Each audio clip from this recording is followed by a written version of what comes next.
Hello everyone, good morning to all of you and welcome to online study point. दोस्तों, आज है 11 सितंबर और आज की इस वीडियो में हम 11 सितंबर से रिलेटेड करंट अफेयर के सभी इंपॉर्टेंट क्वेश्चन को कवर करने वाले हैं। तो यदि आप लोगों को इस वीडियो की पीडीएफ चाहिए तो आप हमारा मोबाइल एप्लीकेशन भी इंस्टॉल कर सकते हैं, जिसमें आप लोगों को डेली क्विज, फ्री पीडीएफ और प्रतिदिन के करंट अफेयर का ऑडियो भी मिल सकेगा। साथ ही ऑनलाइन स्टडी पॉइंट के मैथ्स के हैंड रिटन नोट्स ये भी आप लोगों के लिए अवेलेबल हैं, जिसमें मैथ्स के बेसिक ट्रिक्स और कॉन्सेप्ट क्लियर कराए गए हैं, जो कि आपके आने वाले किसी भी एग्जाम के पॉइंट ऑफ व्यू से इम्पॉर्टेंट है। ऑडियो सेक्शन अवेलेबल है, जो कि मैंने बताया है। साथ ही आप लोगों के लिए subject wise notes Hindi English दोनों में ही अवेलेबल है। अभी तक चैनल को सब्सक्राइब नहीं किए हैं तो सब्सक्राइब कर लीजिए। साथ ही बेल आइकन दबाना बिल्कुल मत भूलिएगा, ताकि आप लोगों को हमारे सभी वीडियो की नोटिफिकेशन सबसे पहले मिल सके। तो चलिए स्टार्ट करते हैं हमारा पहला क्वेश्चन। हाल ही में वर्ल्ड सुसाइड प्रिवेंशन डे ये कब मनाया गया है? तो ये भी हाल ही में मनाया गया है 10 सितंबर को। और ये दिवस क्यों मनाया जाता है? तो देखिए, दुनिया भर में आत्महत्याओं यानी कि सुसाइड को रोकने के लिए, लोगों में अवेयरनेस फैलाने के लिए ये दिवस मनाया जाता है 10 सितंबर को। और इस बार जो वर्ल्ड सुसाइड प्रिवेंशन डे मनाया गया, इसकी थीम थी working together to prevent suicide. तो इसकी थीम भी आप याद रखेंगे। अब यदि हम बाकी के ऑप्शन को डिस्कस करें तो 2 सितंबर को मनाया गया है वर्ल्ड कोकोनट डे यानी कि विश्व नारियल दिवस। 5 सितंबर को मनाया गया है इंटरनेशनल चैरिटी डे और नेशनल टीचर्स डे, जबकि इंटरनेशनल टीचर्स डे मनाया जाता है 5 अक्टूबर को। 8 सितंबर को मनाया गया है वर्ल्ड लिटरेसी डे यानी कि विश्व साक्षरता दिवस। और अभी हाल ही में राष्ट्रीय साक्षरता रिपोर्ट जारी की गई और जो नेशनल लिटरेसी इंडेक्स जारी किया गया, उसमें केरल रहा था टॉप पर। नेक्स्ट है, हाल ही में ऑल इंडिया टेनिस एसोसिएशन के नए अध्यक्ष कौन बने हैं? तो ये भी हाल ही में बन गए हैं अनिल जैन।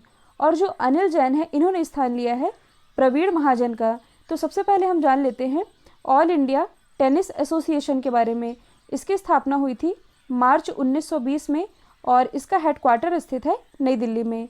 अच्छा, जो अनिल जैन है ये तो बने हैं अध्यक्ष। इसी क्रम में जो अनिल धूपर है, ये क्या बने हैं? तो ये ऑल इंडिया टेनिस एसोसिएशन के महासचिव बने हैं, जबकि जो रोहित राजपाल है ये बनाए गए हैं कोषाध्यक्ष।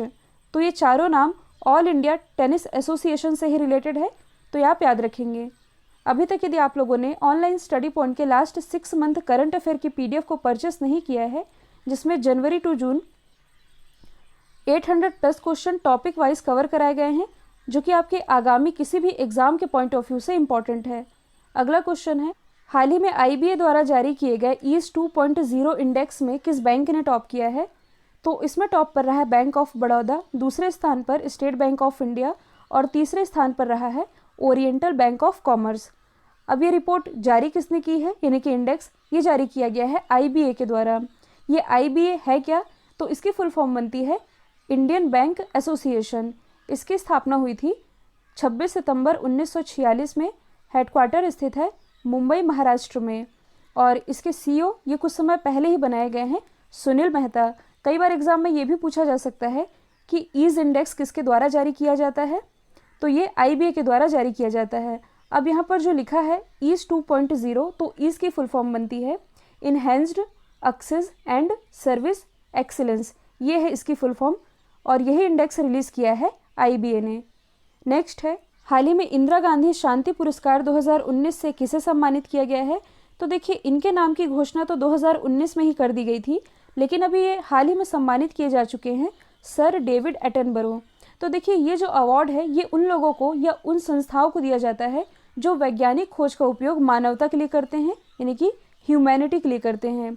और ये जो पुरस्कार है ये इंदिरा गांधी मेमोरियल ट्रस्ट के द्वारा 1986 से हर वर्ष दिया जा रहा है और इसमें पुरस्कार के रूप में 25 लाख रुपए प्रदान किए जाते हैं और यह जीत लिया है सर डेविड एटनबरो ने। अब यहाँ पर अवार्ड की बात की जा रही है, तो आप अदर ऑप्शन को रिलेट कर सकते हैं। हाल ही में जो पायल जांगिड़ हैं, इन्हें bill and Melinda Gates foundation के द्वारा चेंज मेकर अवार्ड से सम्मानित किया गया था। यदि हम बात करें किरण मजुमदार शॉ की, जो कि बायोकॉन के संस्थापक है, इन्हें अभी हाल ही में एंटरप्रेन्योर ऑफ द ईयर इस अवार्ड से सम्मानित किया गया था और एंटरप्रेन्योर ऑफ द ईयर पाने वाली ये पहली भारतीय महिला बनी थी।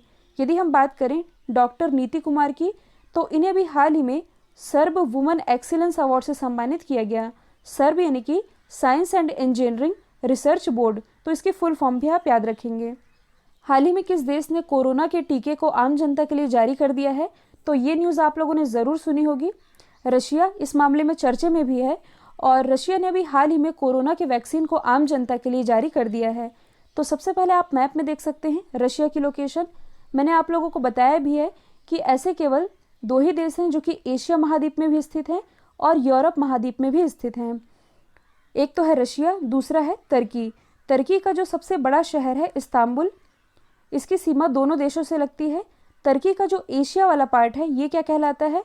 अनातोलिया, जबकि तुर्की का वो वाला पार्ट जो यूरोप से लगता है ये कहलाता है थ्रेस। तो ये आप याद रखेंगे। यहाँ पर हम बात कर रहे हैं रशिया की। रशिया की कैपिटल है मॉस्को, करेंसी है रूबल, यहाँ की संसद है ड्यूमा। और अभी हाल ही में रशिया की संसद ने एक विधेयक पारित किया गया है जिसके अनुसार यहाँ के जो प्रेसिडेंट है व्लादिमीर पुतिन, ये 2036 तक अपने पद पर बने रह सकते हैं। तो प्राइम मिनिस्टर ये भी हाल ही में बनाए गए हैं, इनका नाम है मिखाइल मिशुस्टिन, जबकि प्रेसिडेंट है व्लादिमीर पुतिन। 2 समझौते हैं जो कि भारत और रशिया के बीच है। एक तो है S-400 मिसाइल का, दूसरा है AK-203 असॉल्ट राइफल का, और ये दोनों ही करंट से रिलेटेड है, तो ये भी आप याद रखेंगे। नेक्स्ट है हाल ही में अंतर्राष्ट्रीय फुटबॉल में 100 गोल करने वाले दुनिया के दूसरे खिलाड़ी कौन बने हैं? तो ये भी हाल ही में बन गए हैं क्रिस्टियानो रोनाल्डो। अच्छा, ये तो बने हैं दूसरे, तो पहले कौन है? पहले हैं अली देई। अली देई ये ईरान के प्रसिद्ध फुटबॉलर हैं और अब 100 गोल करने वाले दुनिया के दूसरे खिलाड़ी ये बन गए हैं क्रिस्टियानो रोनाल्डो। अच्छा, ये किस कंट्री से बिलोंग करते हैं? तो ये बिलोंग करते हैं पुर्तगाल से। तो सबसे पहले आप मैप में देख सकते हैं पुर्तगाल की लोकेशन, ये स्थित है यूरोप महाद्वीप में। पुर्तगाल की कैपिटल क्या है? तो ये है लिस्बन, करेंसी है यूरो। और अभी हाल ही में यहाँ के दोबारा से प्राइम मिनिस्टर कौन बनाए गए हैं? तो ये बनाए गए हैं एंटोनियो कोस्टा। तो इनका नाम भी आप याद रख सकते हैं। अब पुर्तगाल के आसपास की लोकेशन आप देख सकते हैं। इधर तो है अटलांटिक सागर ऐसा आकार की आकृति में, इधर है भूमध्य सागर यानी कि मेडिटेरियन सी। पुर्तगाल के जस्ट बगल में आप देखेंगे तो ये है स्पेन, और ये जो अफ्रीका वाला पार्ट है जो ब्लैक एरिया आपको दिख रहा है, अफ्रीका वाले पार्ट में यहाँ पास है मोरक्को। तो स्पेन और मोरक्को इन दोनों के ही बीच में एक स्ट्रेट है जिसका नाम है जिब्राल्टर स्ट्रेट। अब देखिए, यदि हम बाकी के ऑप्शन को डिस्कस करें जो कि कहीं ना कहीं फुटबॉलर से ही रिलेटेड है, तो स्टार्ट करें यदि हम क्रिस्टियानो रोनाल्डो से ही, तो मैंने आप लोगों को बताया भी था कि अभी हाल ही में ये दुनिया के पहले अरबपति फुटबॉलर बने हैं। इंपॉर्टेंट है इसलिए याद रखेंगे। यदि हम बात करें लियोनल मेसी की, तो ये बिलोंग करते हैं अर्जेंटीना से। और अभी हाल ही में जो लियोनल मेसी है, इन्होंने 6वां बैलन डी ओर खिताब अपने नाम किया है। और बैलन डी ओर खिताब ये फुटबॉल जगत का प्रतिष्ठित अवार्ड माना जाता है। यदि हम बात करें जोआओ फेलिक्स की, तो ये भी बिलोंग करते हैं पुर्तगाल से। और इनका नाम क्यों चर्चे में रहा था? तो देखिए, इन्हें 2019 के गोल्डन बॉय अवार्ड से सम्मानित किया गया था, जोआओ फेलिक्स। अगला क्वेश्चन है, हाल ही में जमैका में भारत का अगला उच्चायुक्त यानी कि हाई कमीशन ये किसे नियुक्त किया गया है? तो ये भी हाल ही में बन गए हैं आर मसाकुई। यहाँ पर लिखा है उच्चायुक्त। तो मैंने आप लोगों को बताया है कि कॉमनवेल्थ कंट्रीज यानी कि राष्ट्रमंडल देशों में नियुक्त होते हैं हाई कमीशन मतलब उच्चायुक्त, जबकि जो नॉन कॉमनवेल्थ कंट्रीज होती है यहाँ पर अम्बेसडर यानी कि राजदूत की नियुक्ति होती है। यहाँ पर हम बात कर रहे हैं उच्चायुक्त की, तो जमैका में भारत के अगले उच्चायुक्त बन गए हैं आर मसाकुई।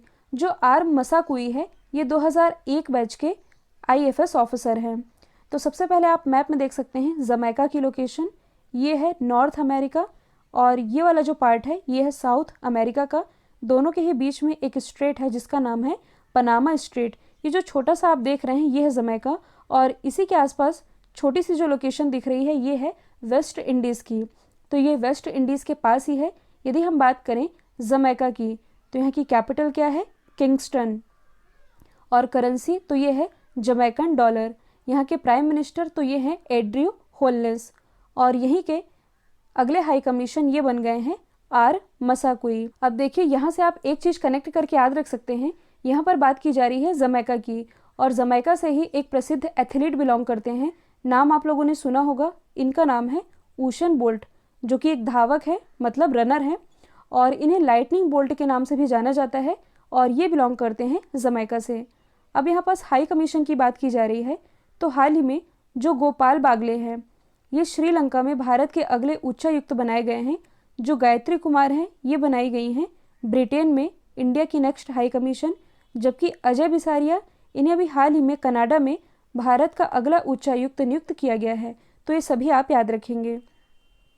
नेक्स्ट है, हाल ही में उत्तर प्रदेश के किस जिले में sanitization on one call service का शुभारंभ किया गया है? तो ये भी हाल ही में किया गया है उत्तर प्रदेश के लखनऊ जिले में। अब ये है क्या sanitization on one call service? तो देखिए, इस सर्विस के तहत अगर कोई व्यक्ति कोरोना पॉजिटिव है यानी कि कोरोना संक्रमित है और उस इलाके में सैनिटाइजेशन नहीं हुआ है तो एक कॉल पर सैनिटाइजेशन करवाया जा सकता है। ऐसी फैसिलिटी शुरू की गई है लखनऊ में। अब देखिए, लखनऊ ये तो है उत्तर प्रदेश का जिला। ऑप्शन में मैंने उत्तर प्रदेश के अदर जिलों के नाम लिखे हैं जो कि करंट से ही रिलेटेड है। तो देखिए, सबसे पहले यदि हम बात करें सहारनपुर की, तो अभी हाल ही में उत्तर प्रदेश के सहारनपुर से भारत का पहला मास्क एटीएम स्टार्ट किया गया है। यदि हम बात करें लखनऊ की, तो लखनऊ के चारबाग रेलवे स्टेशन से भारत का पहला हेल्थ एटीएम लॉन्च किया गया है। यदि हम बात करें मथुरा की, तो देखिए उत्तर प्रदेश के मथुरा में ही भारत का पहला हाथी हॉस्पिटल यानी कि एलिफेंट हॉस्पिटल स्थापित किया गया है। यदि हम बात करें कुशीनगर की, तो अभी हाल ही में कुशीनगर एयरपोर्ट को इंटरनेशनल एयरपोर्ट डिक्लेयर किया गया है। तो ये सभी आप याद रखेंगे। नेक्स्ट है, हाल ही में पहली वर्ल्ड सोलर टेक्नोलॉजी समिट का आयोजन किसके द्वारा किया गया? देखिए, यहाँ पास पहला वर्ड जुड़ा है और ये पहली समिट है इसलिए इम्पॉर्टेंट है। इसका आयोजन अभी हाल ही में किया गया इंटरनेशनल सोलर अलायंस यानी कि अंतर्राष्ट्रीय सौर गठबंधन के द्वारा। तो मैंने आप लोगों को बताया भी था कि सोलर एनर्जी के क्षेत्र में काम करने वाला ये एक अंतर्राष्ट्रीय संगठन है और ये इसलिए भी इम्पॉर्टेंट है क्योंकि ये ऐसा पहला अंतर्राष्ट्रीय संगठन है जिसका जो हेडक्वार्टर स्थित है ये भारत में है और भारत में भी कहाँ? गुड़गांव हरियाणा में। तो ये आप याद रख सकते हैं।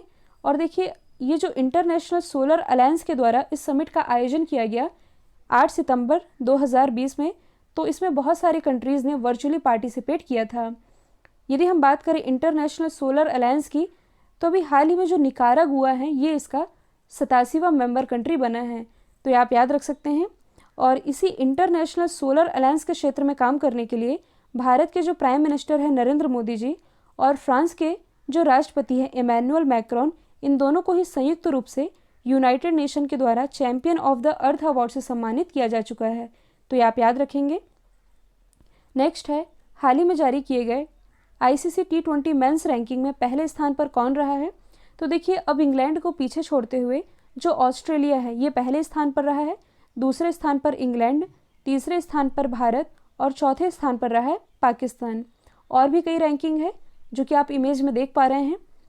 तो पहले स्थान पर रहा है ऑस्ट्रेलिया, आप मैप में देख सकते हैं ऑस्ट्रेलिया की लोकेशन। इसकी कैपिटल है कैनबरा, करेंसी है डॉलर, प्राइम मिनिस्टर है स्कॉट मॉरिसन। भारत और ऑस्ट्रेलिया के बीच एक एक्सरसाइज होती है जिसका नाम है ऑसिनडेक्स। ये तो है न्यूजीलैंड वाला पार्ट। ऑस्ट्रेलिया के नीचे ये जो आप देख रहे हैं ये है तस्मानिया। तो ऑस्ट्रेलिया और तस्मानिया दोनों के ही बीच में एक स्ट्रेट है जिसका नाम है बॉस स्ट्रेट। अगला क्वेश्चन है, हाल ही में प्लेयर्स स्पोर्ट के नए ब्रांड एम्बेसडर कौन बने हैं? तो ये भी हाल ही में बन गए हैं भुवनेश्वर कुमार और स्मृति मंधाना, यानी कि इन दोनों को ही बनाया गया है। तो देखिए, ये है क्या? तो ये एक फैंटेसी स्पोर्ट्स गेमिंग एप्लीकेशन है। तो उसी के प्रचार प्रसार के लिए क्रिकेटर भुवनेश्वर कुमार और स्मृति मंधाना को ब्रांड एम्बेसडर बनाया गया है। अब देखिए, यहाँ पर क्रिकेटर की बात की जा रही है और ब्रांड की बात की जा रही है। तो बाकी दो ऑप्शन को यदि आप डिस्कस करेंगे तो हाल ही में जो सुरेश रैना है और हरमनप्रीत कौर है, इन दोनों को ही WTF स्पोर्ट्स का नया ब्रांड एम्बेसडर बनाया गया है। तो ये भी आप याद रखेंगे। नेक्स्ट है, हाल ही में नेशनल स्कूल ऑफ ड्रामा के नए अध्यक्ष कौन बनाए गए हैं? तो ये भी हाल ही में बन गए हैं परेश रावल। जो परेश रावल है ये पूर्व लोकसभा सांसद रह चुके हैं और बॉलीवुड एक्टर भी हैं। और परेश रावल इन्हें 2014 में पद्मश्री से भी नवाजा जा चुका है और यही अब बन गए हैं नेशनल स्कूल ऑफ ड्रामा के नए अध्यक्ष।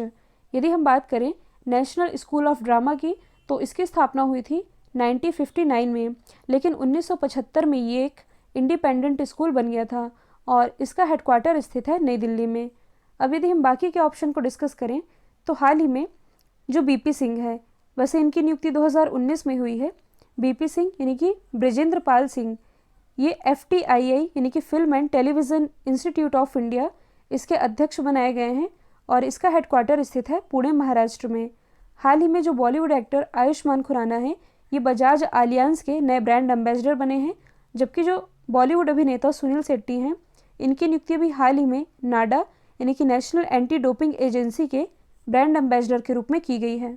तो देखिए, वर्ल्ड मैप वाले पोर्शन में कल हम लोगों ने एशिया की सभी इंपॉर्टेंट नदियों को कवर कर लिया था, तो आज हम उन्हीं नदियों का रिवीजन करेंगे ताकि आप लोगों को सभी नदियाँ अच्छे से याद हो सकें। सबसे पहले यदि हम स्टार्ट करें यांगची रिवर से, तो मैंने आप लोगों को बताया भी था ये एशिया की सबसे लंबी रिवर है। और ये कहाँ से निकलती है? तो ये निकलती है तिब्बत के पठार से। आप मैप में देख सकते हैं, ये विश्व का सर्वाधिक ऊंचाई पर स्थित पठार है और इसे पामीर का पठार भी कहा जाता है। यहीं से निकलती है यांगची रिवर, जो कि आप देख रहे हैं। यहाँ से निकलती हुई ये कहाँ जाकर मिल जाती है? ये चीन के सागर में जाकर मिल जाती है। फिर हमारी दूसरी इंपॉर्टेंट रिवर है हुआंगहो रिवर, और जो हुआंगहो रिवर है इसका उद्गम है कुरनूल पर्वत से, और इसे ही पीली नदी या येलो रिवर के नाम से जाना जाता है, क्योंकि इस नदी के जल में पीली मुलायम मिट्टी ये बहुतायत मात्रा में पाई जाती है। सर्वाधिक बाढ़ इसी नदी में आते हैं, इसलिए इसे चीन का शोक कहा जाता है। जैसे भारत में बिहार का शोक ये कहलाती है कोशी नदी, वैसे ही चीन का शोक ये कहलाती है हुआंगहो रिवर। इसके बाद तीसरी इंपॉर्टेंट रिवर है माही रिवर। माही रिवर, इसकी लोकेशन मैंने आप लोगों को बताई थी, ये निकलती है मध्य प्रदेश से। ये है मध्य प्रदेश का धार जिला। तो मध्य प्रदेश के धार जिले में विंध्याचल पर्वत श्रेणी से ये निकलती है और बहती हुई अरब सागर में जाकर मिल जाती है। और इस नदी की खास बात क्या है कि ये कर्क रेखा को 2 बार काटती है। फिर हमारी चौथी इंपॉर्टेंट रिवर है मेकांग रिवर। आप देख सकते हैं ये भी निकल रही है तिब्बत के पठार से। कई बार एग्जाम में पूछा जाता है कि मेकांग रिवर ये किन किन देशों से बहती है, तो आप देख पा रहे हैं ये बह रही है चाइना से, वियतनाम, लाओस, म्यांमार, थाईलैंड और कंबोडिया, और यहाँ से बहती हुई ये कहाँ मिल जा रही है? दक्षिणी चीन सागर में। तो ये हुई मेकांग रिवर की बात। इसके बाद पांचवी इंपॉर्टेंट रिवर है साल्विन रिवर। साल्विन रिवर ये भी निकल रही है तिब्बत के पठार से, और साल्विन रिवर ये निकलते हुए कहाँ जाकर के मिल जा रही है? अंडमान सागर में जाकर के गिर जाती है। और इस नदी की खास बात ये है कि ये म्यांमार की सबसे लंबी रिवर है, नाम है साल्विन रिवर। इसके बाद पांचवी इंपॉर्टेंट रिवर है सिंधु रिवर। देखिए, जो सिंधु रिवर है ये पाकिस्तान में बहने वाली सबसे लंबी और इम्पॉर्टेंट नदी है। ये भी कहाँ से निकलती है? तिब्बत के पठार से, और कहाँ जाकर के मिल जाती है? अरब सागर में जाकर गिर जाती है। इसके बाद महावेली गंगा। महावेली गंगा के बारे में मैंने आप लोगों को क्या बताया था कि ये श्रीलंका में बहने वाली सबसे लंबी रिवर है। इसके बाद 3 इंपॉर्टेंट और रिवर है जो कि रशिया से रिलेटेड है। तो देखिए, रशिया की 3 प्रमुख नदियां हैं आमूर, ओब और लीना, और ये तीनों ही नदियां उत्तर की तरफ बहती है। सबसे इम्पॉर्टेंट है आमूर रिवर, क्योंकि यही एक रिवर है जो कि रशिया और चाइना की अंतर्राष्ट्रीय सीमा बनाती है। तो अब हमने एशिया की सभी इंपॉर्टेंट नदियों को कवर कर लिया है और उसका रिवीजन भी कर लिया है। कल हम केवल यूरोप की इंपॉर्टेंट नदियों को कवर करेंगे। आई होप अब आप लोगों को क्लियर हो गया होगा। कल मैंने आप लोगों से पूछा था हाल ही में ब्रिटिश पत्रकार द्वारा टॉप थिंकर 2020 में कौन टॉप पर रही हैं, तो इसका राइट आंसर था के सैलजा, जो कि केरल की हेल्थ मिनिस्टर हैं। आज का सवाल है, हाल ही में कैनेडियन स्पेस एजेंसी की पहली महिला अध्यक्ष कौन नियुक्त हुई हैं? तो इसका जो भी आंसर है कमेंट बॉक्स में दीजिएगा। यदि आप लोगों को वीडियो पसंद आया है तो एक लाइक, एक शेयर ज़रूर करिएगा। टीचर्स डे के दिन मैंने आप लोगों को फोर्सफुली बोला था, तब तो आप लोगों ने काफ़ी शेयर किया और लाइक भी काफ़ी अच्छे आए थे, लेकिन शायद अब आप लोगों ने शेयर करना बंद कर दिया है। तो यदि वीडियो पसंद आया है तो लाइक शेयर करना बिल्कुल मत भूलिएगा। तो आज के लिए इतना ही। Thank you so much.